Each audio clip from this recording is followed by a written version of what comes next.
अमरावती लोकसभा मतदारसंघात खासदार नवनीत राणा यांना कोणत्याही पक्षाने उमेदवारी दिल्यास चर्मकार विकास संघ निवडणुकीवर मतदानावर बहिष्कार टाकणार अशी माहिती संघाचे संजय खामकर यांनी दिली आहे। किंवा यांना उमेदवारी देऊ नये। जर का एखाद्या पक्षाने यांना उमेदवारी दिली तर चर्मकार विकास संघ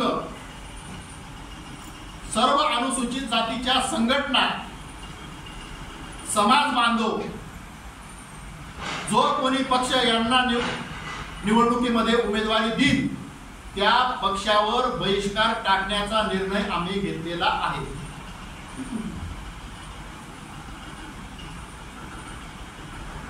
हे या ठिकाणी आपल्या माध्यमातून सर्व राजकीय पक्षांना आम्ही विनंती करीत आहोत, सर्वांनीच संविधानाचा सन्मान करायला पाहिजे आणि अशा चुकीच्या लोकांना या ठिकाणी थांबवण्याची वेळ आलेली आहे आणि योग्य उमेदवाराला योग्य लोकसभेच्या राखीव जागेमधून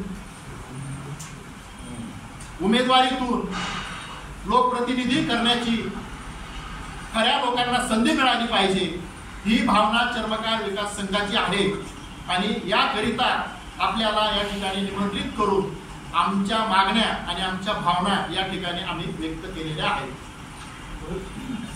संदर्भात त्याचा निकाल 8 जून 2021 रोजी मुंबई उच्च न्यायालयाने त्यांचं जातीचं प्रमाणपत्र रद्द केलं, 2 लाख रुपयाचा दंड ठोठावलेला आहे। ही माहिती आपल्या सर्वच पत्रकार बांधवांना माझ्या मते आहेच। हा हायकोर्टाचा निकाल लागल्यानंतर त्यांनी 22 जून 2021 रोजी सर्वोच्च न्यायालयामध्ये जाऊन त्या ठिकाणी त्यांना स्थगिती मिळाली। आज 2021 ते 2024 आपण सर्वच न्यायालयाचा सन्मान करतो,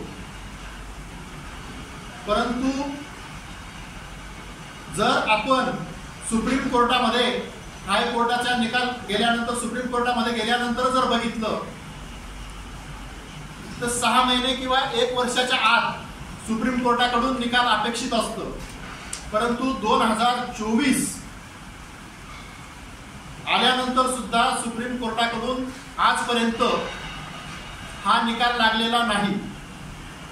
आत्ताच मागच्या आठवड्यात सुप्रीम कोर्टात बोर्डावर केस आल्यानंतर त्या ठिकाणी सुप्रीम कोर्टाने विचारणा केली महाराष्ट्र शासनाला। त्यांनी जे जात प्रमाणपत्र या ठिकाणी आपल्याला सादर केलेलं आहे याची मान्यता महाराष्ट्र शासन देते का, तर त्या संदर्भात महाराष्ट्र शासनाने सुप्रीम कोर्टात ॲफिडेव्हिट करून दिलं की पंजाब मधले जी कुठली जातीचं प्रमाणपत्र आपलं आहे मोची किंवा ते काय म्हणतात ते, त्या प्रमाणपत्राला महाराष्ट्र शासन मान्यता देत नाही। अशा पद्धतीचं आत्ताच मागच्या आठवड्यामध्ये महाराष्ट्र शासनाने ॲफिडेव्हिट करून दिलेला आहे। ही सर्व अशी परिस्थिती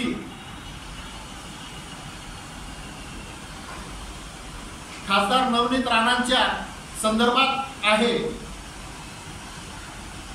चर्मकार विकास संघाने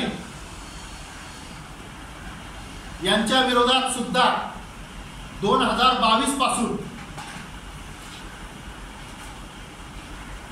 अमरावतीला जाऊन पत्रकार परिषद घेऊन त्यांना त्या ठिकाणी विनंती करण्यात आली होती की आपण उच्च न्यायालयाचा निकाल मान्य करावा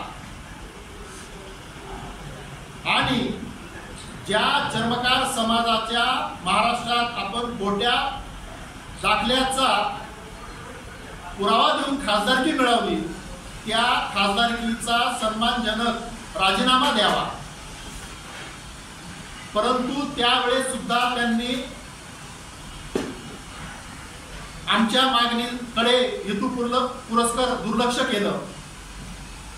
त्याच्यानंतर पुढे संविधान दिन आला संविधान दिनाच्या दिवशी आम्ही डॉक्टर बाबासाहेब आंबेडकरांच्या पुतळ्याला अमरावतीतून अभिवादन करून त्यांच्या कार्यालयापर्यंत मोर्चा नेला।